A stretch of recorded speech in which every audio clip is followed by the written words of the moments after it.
Have you ever thought, just one wrong choice can send your life down a completely different path? Today, welcome to Reddit Echoes, where we don't just listen to stories but feel the pain, the heartbreak, and those savage karma moments. In this video, you'll hear tales that seem ripped straight from novels, from love built on manipulation, cold-blooded betrayal, to the moment someone realizes they traded their very soul for something worthless. Brace yourself, because you might get furious, yet also grateful it's not you. Story 1. I heard whispers. No one said, then discovered a terrifying secret inside my brain. Have you ever felt like you were going insane? I'm a 22-year-old woman, pretty normal. No history of mental illness, no meds, no weird rituals or anything. But within a matter of weeks, I went from burnt-out office girl to maybe I'm being manipulated by an invisible force or I'm genuinely losing it. And I'm writing this not to vent, but because maybe someone out there feels the same way I did. Trapped between what's real and what isn't. It started at work. I work at a factory. Not on the floor, I do the light admin stuff. Spreadsheets, inventory logs, general office tasks. The place is owned by my uncle, so the environment is chill, maybe too chill. That week was totally normal. I was sitting at my desk when I heard my boss, not my uncle, just a guy who works for him, say Phil size when checking the weather. Phil size. What the hell is Phil size? I looked up like, huh? But everyone around stared at me like I'd just asked them if lizard people ran the government. No one had said anything, but I heard it. Clear as day. Next day, I was down on the floor talking to the guys in the warehouse. One of them out of nowhere looked me dead in the eye and said, "You bitch." I spun around instantly and said, "Excuse me." Everyone just stared at me, then laughed. Said I probably misheard the warehouse is noisy after all. Yeah, sure. I tried convincing myself too, until Walmart happened. I was standing by the frozen section when this employee pushing a cart looked me dead in the eye and muttered, "The chicken just died." I froze. I walked up and asked, "Sorry. What did you just say?" And he blinked like I'd just insulted his whole family. I didn't say anything. That look in his eyes, the way someone looks at you when they think you are the problem. That's when I knew. This wasn't just imagination. Things got weirder. My boyfriend said he was cooking salmon. I smelled salmon. I heard the sizzle of it in the pan. But when he brought the plate out, it was lasagna. I asked him, "Where's the salmon?"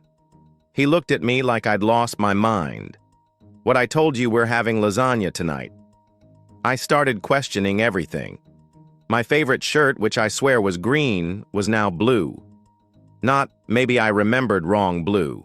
I mean, no doubt about it. And then I started hearing narration. Like story narration.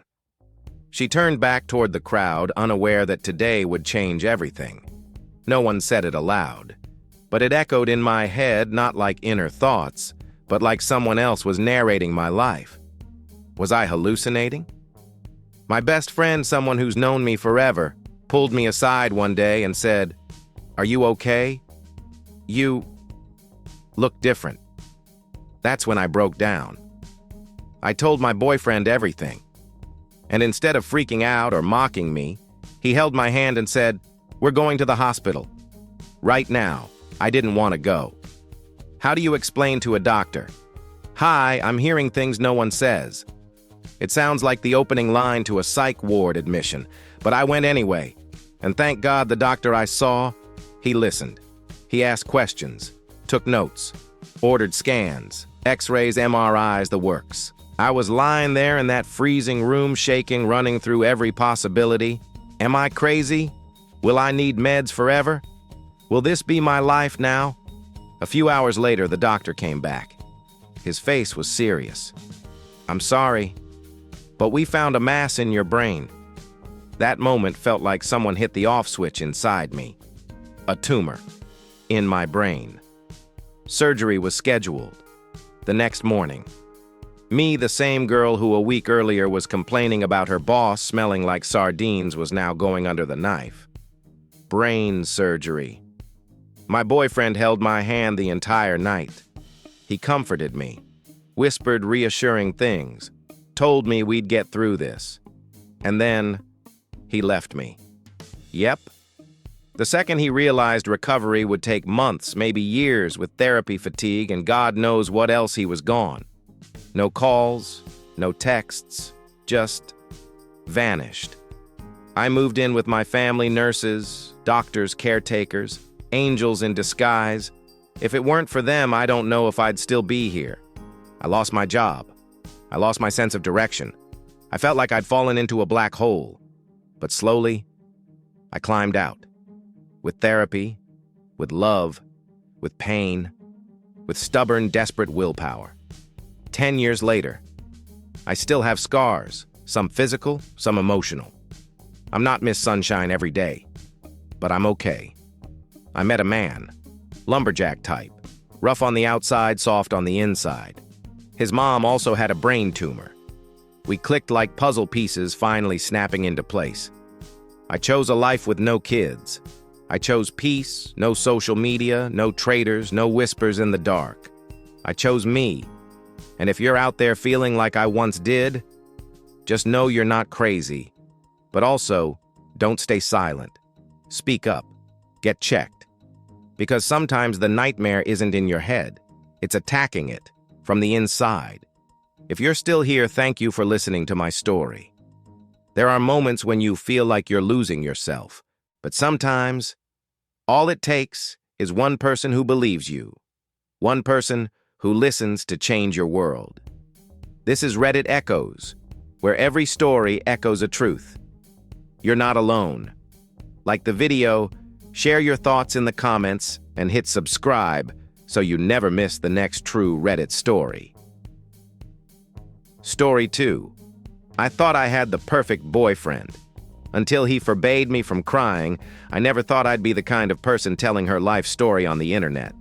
But when you love someone so deeply, only to realize that love is the very weapon being used to slowly kill you from the inside, you'll understand why I have to speak out. I used to have a boyfriend. It was like any young romance, dreamy at first. We met in college, locked eyes in some painfully boring philosophy class, shared a few jokes, a smile, a wink, and boom. I thought, oh my God, this is my person. He was ideal.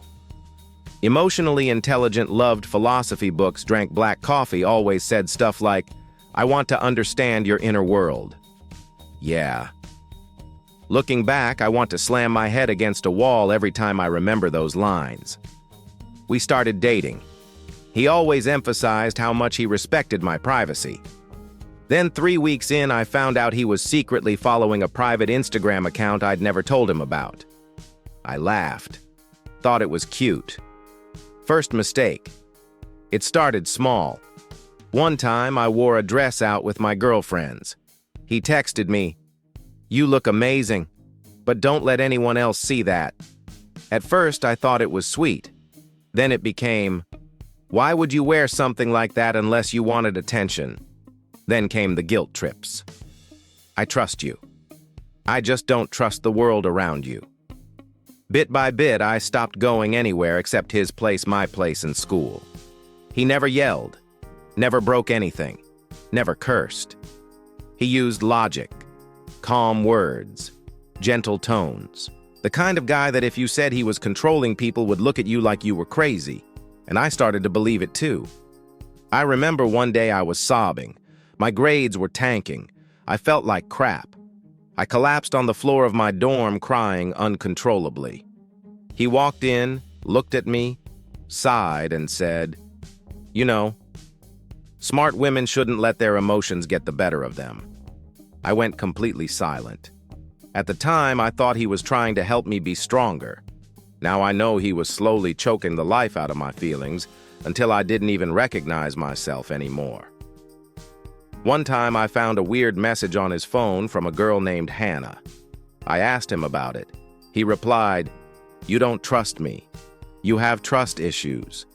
Maybe we need to reassess our relationship, and like a stupid girl in love, I apologized. Me, the one being lied to. I apologized. The breaking point came during spring break. I was overwhelmed. School, family, my own head. I just wanted a hug.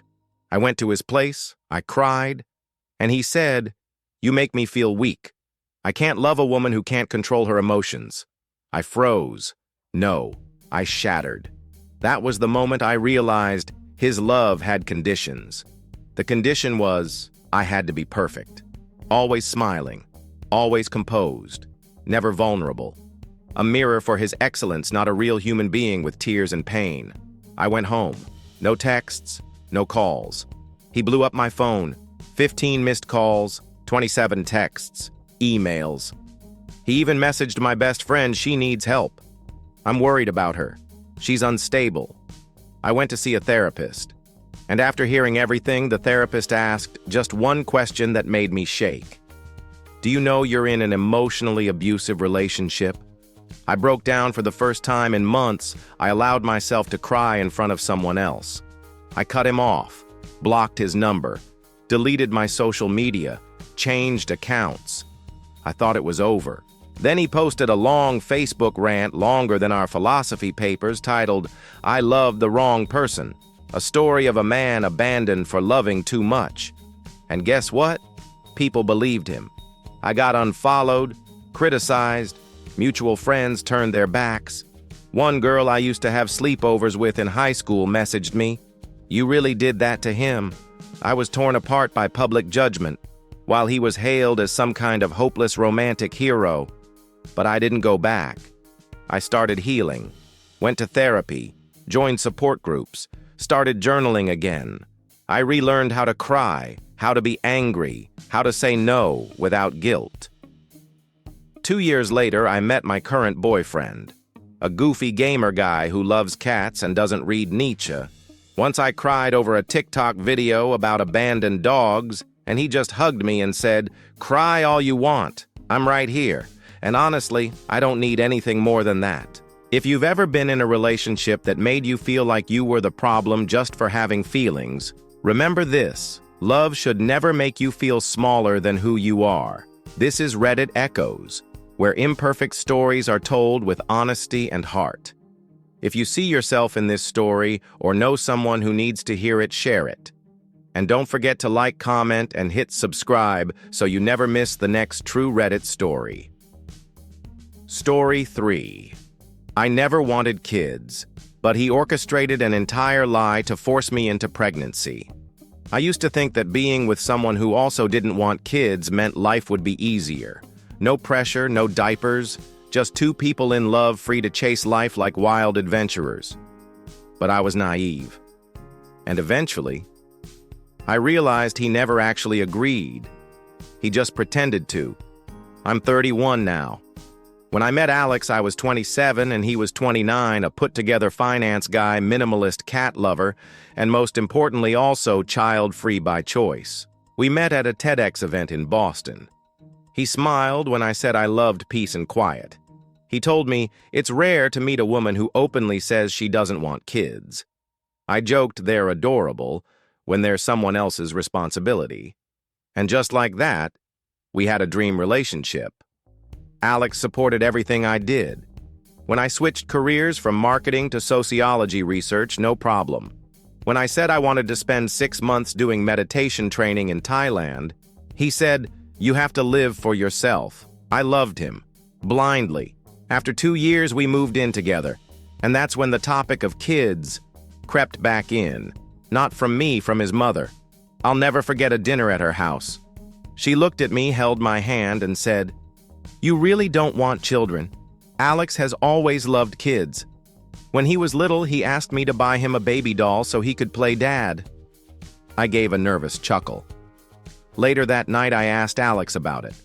He looked so hurt. I've told my mom over and over. She just won't stop pushing.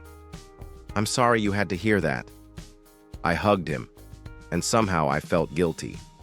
Guilty for not being able to give his mom a grandchild. Something felt off, but I couldn't put my finger on it.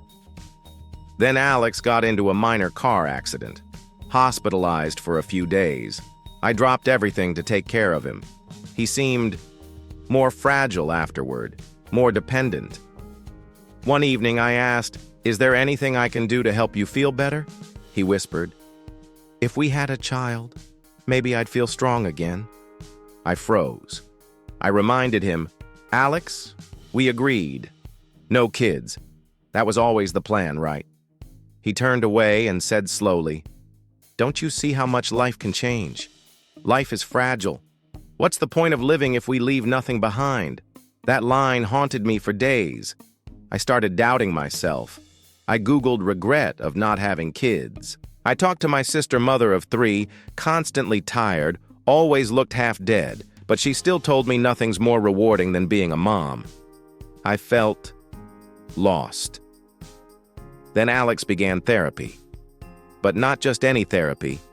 He started seeing a spiritual fertility guide. Yes, you heard that right. A woman with incense, quartz crystals, and visions. She told him, "Your child's spirit is already here. It's waiting." He came home with teary eyes telling me all this. That was the moment I should have run. Instead, I started thinking I was the selfish one. And I agreed to try. A month later, I was pregnant. And everything fell apart. Alex, once the chill cat dad who respected my space, turned into a control freak. He scheduled appointments, monitored my diet, micromanaged my sleep. He read every fatherhood book in print. To outsiders, he looked like the perfect man. And me, I cried every night in the bathroom while my belly grew and my spirit shrank. I felt like I was living someone else's life. I tried to talk to him, told him I was scared, that I wasn't okay. He looked at me like I'd said I hated our child. "You can't be negative. The baby feels your emotions." "I don't want it," I accidentally said aloud. He stood up and walked out. Didn't say a word. Just left. 3 days later, he came back with his mother.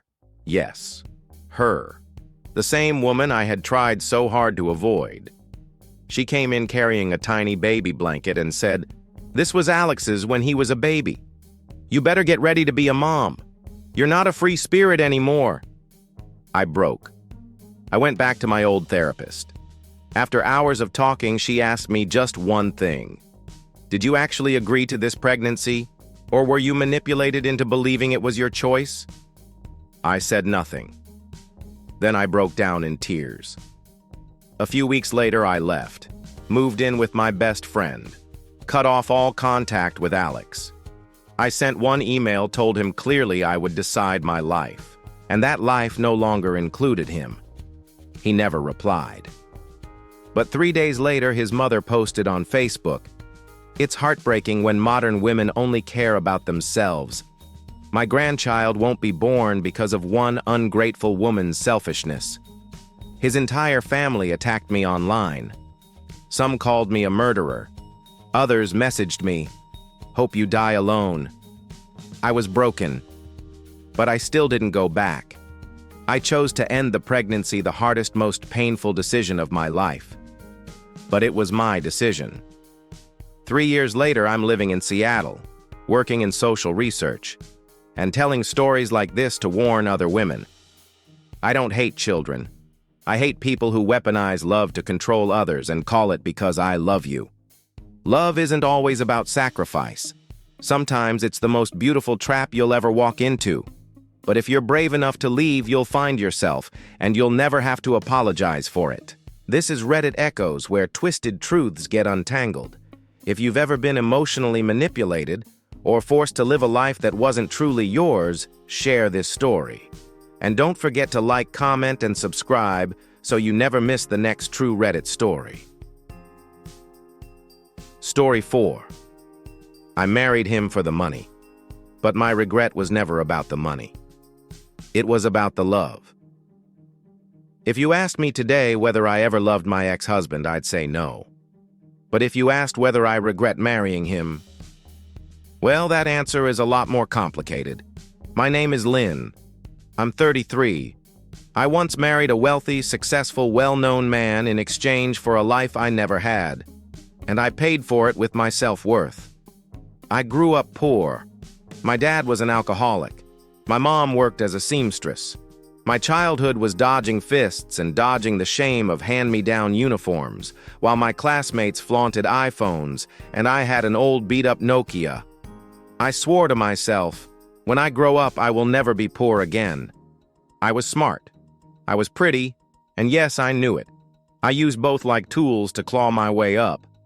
But success isn't just about effort, it's also about luck. And I got lucky at 25. His name was Khan. He was 12 years older than me, a real estate mogul. We met at a networking event. I was an assistant. He was the VIP guest speaker. He was charming, perfectly dressed, and spoke like someone born to be admired. I wasn't drawn to him because he was handsome, but because he could silence a room with one sentence. I made the first move. I was bold because I knew this was a gamble, and I won. A week later, he invited me to dinner. A month later, I moved in. It all happened at breakneck speed. One day, I was living in a 15-square-meter attic apartment. The next, I was sipping tea in a penthouse. From walking to work to having a personal driver. Every morning, Khan would kiss me goodbye and say, "You don't need to do anything. Just stay beautiful and love me." I should have felt happy. But all I felt was emptiness. Khan bought me everything except genuine affection. He provided like an investor expecting returns. I was the showroom trophy wife meant for display, not connection. I started suffocating. I asked to go back to work. He shut it down immediately. "People will think I can't take care of you. Do you want to embarrass me?" I stayed quiet. Once. Twice. By the 5th time, I stopped asking. Then he proposed. I didn't cry. I didn't shake. I looked at that 3-carat diamond like it was a prison sentence, but I nodded yes. "He's giving you everything you ever wanted," I told myself. "Be grateful." The wedding was extravagant. The press called me a modern-day Cinderella. What they didn't know was that on my wedding night, I sat alone in the bathroom peeling off makeup that not even my tears could wash away. And then, I cheated. Not with a colleague. Not with the driver. But with my piano teacher, a man 2 years younger than me. His name was Min. Min was the first person to ask me, "Are you okay?" and actually wait for the answer. He came by twice a week for lessons. We talked about Chopin's solo backpacking trips, aimless city walks, things I once loved but had long buried under a gilded life. I fell for him. Hard. Stupidly. It was reckless. One day I kissed him after a lesson. He pushed me away, not in disgust, but in fear. "Do you realize how dangerous this is?" he asked. I did, but I no longer cared. We snuck around for nearly 6 months, until Khan found out. Not because I confessed, but because of the hidden cameras. He had them installed all along. Maybe he suspected me. Maybe he never trusted me to begin with. I didn't beg. I didn't cry. I just said I'm sorry. He didn't yell. Didn't hit me. He just laughed. So the mask finally comes off. I asked, "What do you mean?" And he said something that chilled me to the bone. "I knew from the beginning you married me for money. The problem is, I thought I could change you." I walked out that same day, with nothing but a suitcase of underwear and my old laptop. The divorce was amicable if you consider walking away with 0 settlement money as amicable. During the marriage, we didn't sign a prenup because he didn't need one. But during the divorce, I voluntarily signed away any claim to his assets, because I didn't want to keep anything of his. And Min, he vanished. I heard through the grapevine that he quit his job and now teaches online in some remote province. I don't blame him. I just regret the timing. Today I live in a tiny rented apartment from a friend. I teach. I do freelance translation to make ends meet. No designer bags, no fancy cars. But I have something I never had before: freedom. I'm not a victim, and I'm not some gold-digging villain either. I'm a product of a society that drills into women, if you want a good life, find a good man. Sometimes you find that good man, and still lose yourself. This is Reddit echoes, where stories aren't sugar-coated. They're raw, real, and loud. If you've ever been in a transactional marriage or ever chased security only to lose your voice, don't stay silent. Share this story. And hit like because someone out there needs to hear it too. None of us are perfect. But sometimes the mistakes of others wake us up to our own lives. Reddit Echoes doesn't tell fairy tales. We share the truths of wrong choices, hard lessons, and sometimes painful falls that force awakening. If these stories make you think, don't forget to like, share, and subscribe so you won't miss the next true Reddit stories tales that will make you angry, sympathetic, and sometimes simply disbelief.